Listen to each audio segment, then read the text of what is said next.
Sea usted bienvenida, bienvenido a este espacio Perspectivas, este ejercicio de comunicación que NB Periodismo de Investigación está realizando para poder conocer las diferentes perspectivas para el 2024 al 2030, en este momento en que estamos a unos meses del cambio de gobierno en el estado de Veracruz y en el país, por supuesto, y entonces hemos decidido escuchar a estas distintas voces con diferentes temas y todo lo que atañe e incide en la sociedad.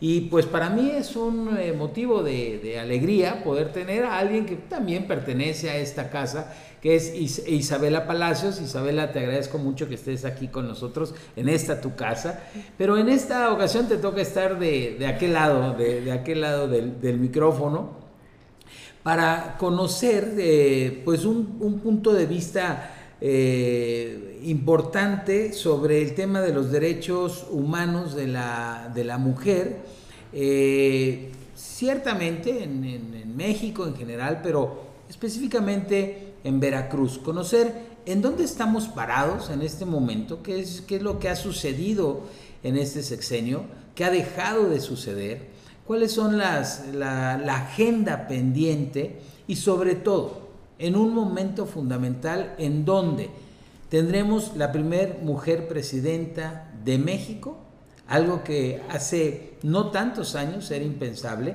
pero también la primer mujer gobernadora del estado de Veracruz. Esto me llevaría a pensar, Isabela, que debe de haber un avance sustancial en esta trabajo. Yo no le quisiera llamar lucha, porque luego se ocupan, cuando se habla de estos temas, palabras que a mí en lo personal no me gusta. Entonces, en este tema de los derechos humanos de la mujer, ¿en dónde estamos, Isabel? Pues bueno, antes que nada, muchas gracias por recibirme de este otro lado, por darme la oportunidad para hablar, porque efectivamente pues también hemos tenido este trabajo.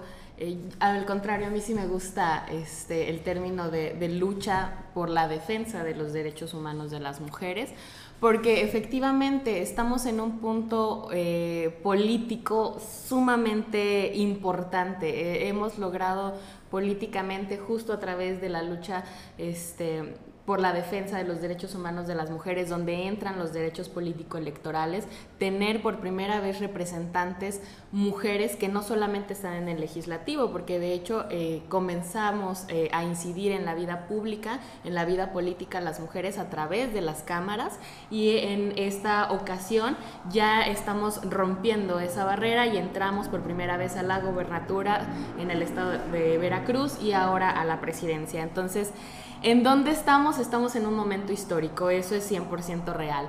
Pero también efectivamente, justo porque a mí y a las que pertenecemos al movimiento sí nos gusta hablar de lucha, en ese sentido, pues también estamos en un punto muy crítico, porque hay muchas expectativas de lo que podemos esperar de mujeres al frente de la administración pública, como lo son la presidencia y la gobernatura.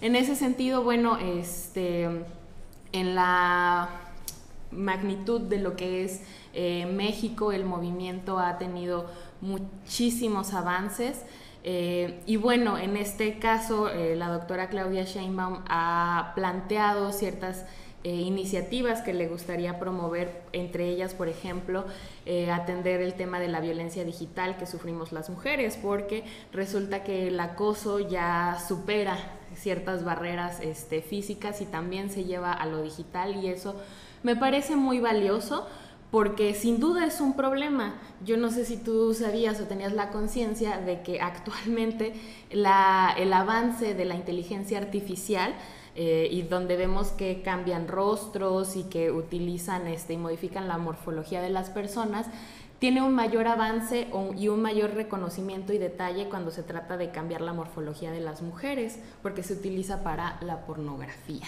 Y eso es sumamente grave. ¿Por qué? Porque las mujeres seguimos siendo objeto de consumo para este sistema machista y patriarcal. Entonces, pues lo vemos que esta violencia evoluciona junto con la tecnología, y entonces propuestas como estas sí me parecen muy valiosas y que no solamente se tendrían que quedar a nivel federal, sino que tienen que bajar. Sin embargo, pues atendiendo el problema desde una forma más general, también es cierto que resulta sumamente complejo porque actualmente México tampoco tiene mucha regulación en el tema digital, y luego acotarlo de esta manera a la violencia digital se vuelve muy complicado, pero de hecho, regreso, en México, gracias a leyes como la Ley Olimpia, que se generó a través del movimiento de mujeres que fueron agredidas por la vía digital, se ha podido ir progresando, y que hay que decirlo, ha sido a través de tanto del activismo como del cabildeo, como de a punta de martillazo a través de la corte, ¿no? Entonces sí podemos ver que en ese sentido el movimiento feminista por la lucha de la defensa de los derechos humanos de las mujeres sí está en un punto crítico, álgido, en el sentido de decir estamos logrando muchas cosas, pero también por eso esperamos muchas otras. Y en ese sentido, pues si volteamos a ver, y ya me pasaría a lo particular, hablando del estado de Veracruz actualmente, pues que se han manifestado a favor de nuestra lucha, de nuestro movimiento, se han manifestado empáticos, pero las acciones no demuestran eso, ¿no? Hay una parte discursiva que se ha adoptado y que sin embargo pues realmente parece no haberse respetado. Tenemos un Instituto Veracruzano de las Mujeres sin dientes, que durante este sexenio no se le asignó a una titular, claro. Y buena parte de lo que se dijo de la razón por la que no se le asignó es porque los colectivos feministas, las colectivas feministas no se pusieron de acuerdo para asignar a alguien, ¿no? Y me parece a mí que eso fue una excusa muy pobre, porque realmente ahí vemos muchas mujeres capacitadas, con el conocimiento, y que no se les volteó a ver, o que aún no se les da el nivel de importancia a ese problema. Justamente, Isabela, eso te iba a preguntar, era por ahí mi siguiente pregunta. Esta relación que existe entre muchos colectivos que bueno, afortunadamente, por tomando tu palabra de lucha, se han generado, se han creado estos colectivos, asociaciones, se les ha dado una mayor importancia, sin lugar a duda, desde lo municipal, estatal y nacional, a las direcciones o coordinaciones que tienen relación con toda esta parte de la defensa de los derechos de la mujer, en fin. ¿Cómo es que deba de ser esta relación? Porque lo que anotas y apuntas muy bien, en este sexenio que estamos terminando, bueno, ni siquiera alcanzó la posibilidad de tener una titular frente al instituto, lo cual me parece por demás grave. Pero bueno, no se trata ya de ver todas estas cuestiones tan lamentables que sucedieron, sino hacia dónde vamos. ¿Cómo visualizas tú esta relación? Porque lo que sí debo decirte, tal vez no te guste, pero bueno, pues te lo digo, por su naturaleza, la mujer es muy intensa, y a veces llevan a todos estos temas de colectivo, de ponerse de acuerdo, en fin, y se desbordan los ánimos, las pasiones, y entonces yo creo que en lugar de avanzar se quedan estáticos, o se entorpecen, o se retrocede. ¿Cuál es tu visión al respecto y cómo crees que debería ser? Bueno, ahí yo sí quisiera hacer la anotación de que pues esa pasión pues justamente tiene que ver con la frustración, por supuesto, porque cuando sales todos los días a luchar, pero todo o sales cada 8 de marzo, porque es cuando nos reunimos, el 25 de noviembre, pero de todos modos tienes que aguantar salir por la calle y aguantar el chiflido, que tu jefe no te permita hacer bien tu trabajo si tú no le sonríes, pues claro que una se frustra. Entonces a mí me parece más que justificado en ese sentido, y no tendríamos ni siquiera que tener que justificarlo, pero al contrario, porque nosotras que lo vivimos todos los días entendemos la gravedad de este problema. En ese sentido, pues claro, creo que necesitamos que la actual gobernadora electa, Rocío Nale, no solamente mantenga un diálogo con las colectivas feministas, porque el problema de los derechos humanos de las mujeres, o el problema en cuanto al respeto de los derechos humanos de las mujeres, es que no se nos da la importancia que requerimos. Somos de las luchas más antiguas que hay, y aún así no se vislumbra realmente el problema. Y yo estoy segura, yo espero que esta condición de mujer de ella pues no se le olvide y tenga la empatía para justamente mantener un diálogo, y también entender que quien está al frente debe, ante todo, aguantar los reclamos, así sean o no propios de su administración, porque para eso se rentaron. Entonces creo yo que número uno, debe de abrir un diálogo con las diferentes colectivas, sí o sí, porque claro que se manejan puntos diversos, hay problemáticas distintas. En este caso que hablábamos del IBM, claro que considero necesario que haya un Instituto Veracruzano de las Mujeres, pero que tenga una titular al frente que pueda darle una línea de trabajo, pero también que le otorgue dientes. ¿Por qué? Porque sí, hay mujeres en este estado que necesitan llegar a un albergue por situaciones de violencia, y con la administración actual la cantidad de albergues para mujeres violentadas se redujo. Entonces, pues ya no hay forma de que el Estado garantice esa seguridad. No tenemos medidas cautelares eficientes porque los cuerpos policíacos no solo no están capacitados en materia de género, sino que tampoco no se dan abasto. Entonces, necesitamos un Instituto Veracruzano de las Mujeres con dientes, y esa sería una de las observaciones primeras que yo le haría a la gobernadora electa, que le otorgue facultades para poder generar no solamente observaciones, sino también generar medidas en caso de que no se cumplan lo que diga el Instituto Veracruzano de las Mujeres. Eso por un lado.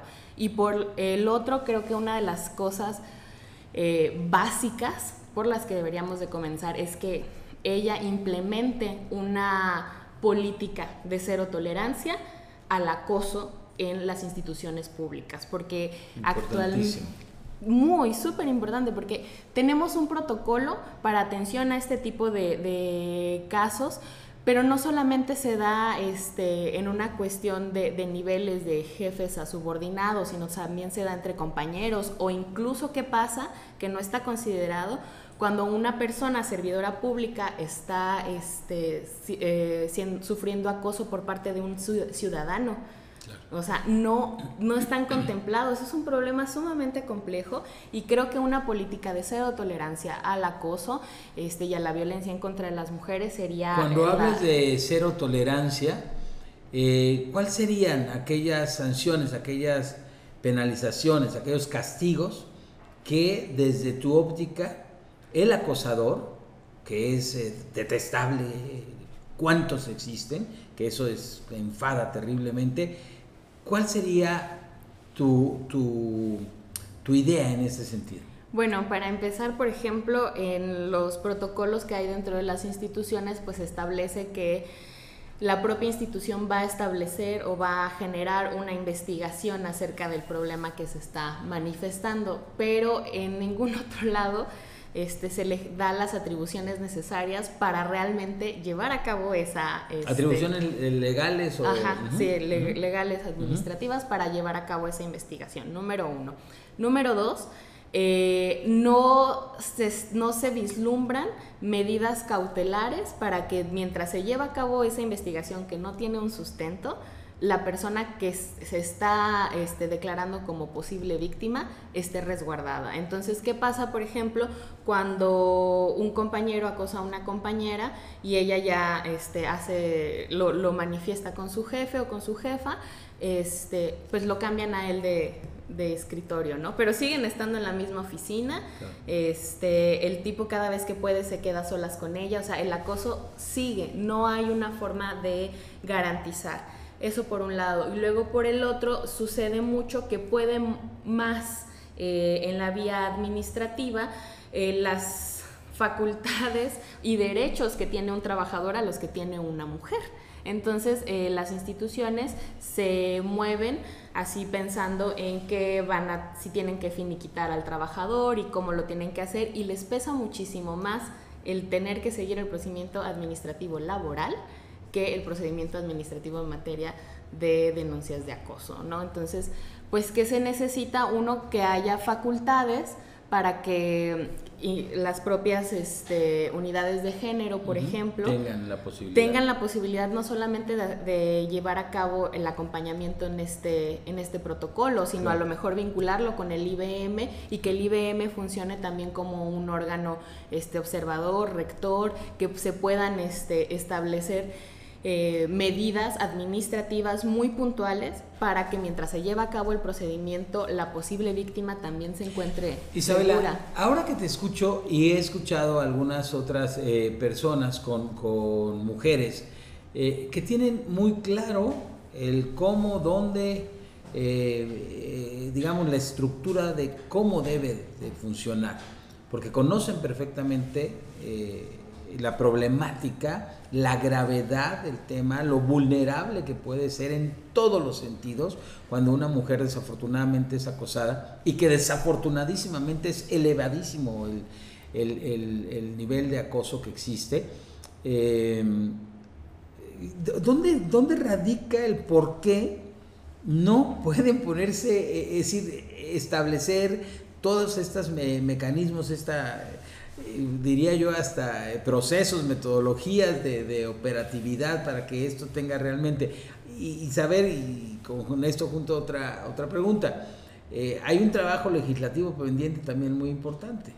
Bastante, pues mira, creo que ahí es porque bien dicen que del dicho al hecho hay mucho trecho. Y por ejemplo, pues lo podemos ver con acciones afirmativas como son el Día Naranja, ¿no? El 25 de noviembre de cada mes, 25 de cada mes, le hacemos alusión al 25 de noviembre, que es el Día Internacional en contra de la Violencia de las Mujeres. Y entonces llevamos un moñito naranja y hacemos queremos impartir. Y se queda en el día. Y se queda en un día naranja, pero no vemos acciones afirmativas en la vida diaria para garantizarnos una vida libre de violencia a las mujeres, a las niñas, a los niños, en fin, son problemas claro, muy, muy graves. Muy complejos. Y creo que tiene que ver a que cuando pasas justamente, y que pasa en todos los movimientos sociales, si lo queremos analizar de forma muy puntillosa, es que cuando tienes esta propuesta y ya la quieres llevar al plano, en este sentido, en el plano administrativo, pues te vas a encontrar con que hay 1,000,000 de reglas administrativas más de lo que ya se puede o no se puede hacer. Y entonces ahí es donde permean los intereses, que era como lo que te comentaba de los trabajadores. En una situación, en este supuesto que te planteo, pues la institución vela más porque le duele más el tener que llevar un procedimiento laboral donde va a tener que pagar dinero al claro, trabajador, así haya sido el que él haya errado. Le duele más a la institución el tener que atender la demanda laboral que el tener que atender la demanda de acoso, porque no se proyecta de la misma manera el peso de las problemáticas. Creo que los trabajadores es un tema muy delicado y que también tienen su propia lucha, pero ¿qué pasa cuando un trabajador está acosando a una compañera? ¿Qué permea más? Claro. Al frente de la institución que los está dando ese trabajo, los derechos del trabajador o los derechos de la mujer, claro, ¿no? Esas son ponderaciones bastante delicadas, diría yo, pero que sí se tienen que llevar a cabo, que en los procesos administrativos pues tenemos que dejar de verlo así, como algo meramente de papel, y empezar a considerar que el trabajador es una persona y que la mujer es una persona, claro, ¿no? Entonces, en ese sentido, creo que debemos de dejar de complejizar algunos problemas. A veces lo más complicado es hacerlo lo más sencillo, ¿no? Claro. Y verlo como lo que somos, seres humanos, y atender y quizá practicar esta filosofía, modelo socioeconómico, político que plantean del humanismo mexicano, ¿no? Ser humanos a la hora de llevar a cabo estos procesos. Y por eso te insisto, yo creo que la actual gobernadora, si implementara una política de cero tolerancia, sería decir de forma contundente: sí reconozco mi condición de mujer, pero además estoy siendo sorora, estoy siendo empática, ¿no? Así es. El tiempo se nos está acabando, ya se nos terminó prácticamente, pero no quiero dejar de preguntarte, Isabela, lo siguiente. En este tema que hablas de frustración, pues, avanzar pero no avanzar por todo lo que muy bien expones, ¿qué opinión te merecen estos espacios que yo creo que son como una puerta de desahogo, de desfogue, de no sé cómo llamarle, estos espacios sobre todo en Facebook, ¿no? Como el tendedero y demás, en donde se exhibe a la persona, al acosador, se exhibe, se pone en los puentes, en los espacios, ¿no? Y se pone en evidencia aquellos personajes acosadores nefastos. ¿Qué opinión te merece y cómo lo ves? Porque evidentemente no tiene nada que ver con lo jurídico, pero ahora sí que están haciendo justicia desde donde se pueda. Pues creo que justo tiene todo que ver con lo jurídico en el sentido de que palpamos que el sistema de justicia en México no está otorgando justicia. Sí, me refiero a lo jurídico porque no es que sea una acción jurídica, es una acción de exhibición social. Sí, social. ¿Y por qué se hace? Pues justamente porque si yo sufro, por decirlo menos, una situación de violencia y acoso por un exnovio, que te voy a decir algo, yo no conozco una sola mujer que no haya sufrido un acto de violencia machista. Ninguna. No conozco a ninguna que pueda decir a mí jamás me han violentado, acosado. Todas en nuestra vida hemos sufrido de eso. Entonces, también lo tenemos normalizado y al tenerlo tan normalizado nos cuesta mucho llegar a la denuncia. Y entonces quienes sí llegan a la denuncia se enfrentan ante un sistema sumamente violento, sumamente revictimizante y que muy probablemente no llegue a una sentencia. Y que si llega a una sentencia todavía falta el cumplimiento de esa sentencia, pero en el proceso te volvieron a revictimizar, te volvieron a pedir que exhibieras toda esa intimidad en la que fuiste violentada, sin cuidarte en el intermedio, y si eres una persona sola que no tiene un sistema de apoyo que te rodee durante ese proceso largo, tedioso, cansado, que pueden llegar a ser las denuncias en el tipo penal. Claro. Entonces, ¿qué pasa? Pues no, por supuesto que no quieres hacer una denuncia, porque sabes que el sistema te va a comer y muy probablemente te va a doblegar en el camino y tú ya como víctima te volviste víctima no solamente de tu violentador, sino también del sistema. Entonces, ¿qué pasa? Pues que la cultura de la denuncia en este tipo de problemáticas pues casi no existe. Nosotras gritamos justamente para poder evidenciar, para poder denunciar que estas cosas siguen sucediendo porque no tenemos un sistema de justicia que nos garantice esa justicia. Entonces, ¿qué sucede? Pues que se toman estas medidas para decir, pues mira, yo puedo denunciar a fulano de tal. Uh-huh. Llevo este proceso, yo en los privilegios que tengo, que me pueden acompañar, que mi familia, apoyarme, cuidarme. Y al final supongamos que el juez dictaminó que el acoso que yo sufrí, pues no fue tan grave, ¿no? Y eso estamos hablando de la justicia de primer nivel, que eso también es otro tema, claro, de analizar justamente en tema de justicia, la justicia de primer nivel de los estados, que sí creo que sí urge una reforma en el sentido de que pues tienen que ser jueces muchísimo más empáticos, por decirlo menos, ¿no? Pero pues ya el juez determinó eso, que no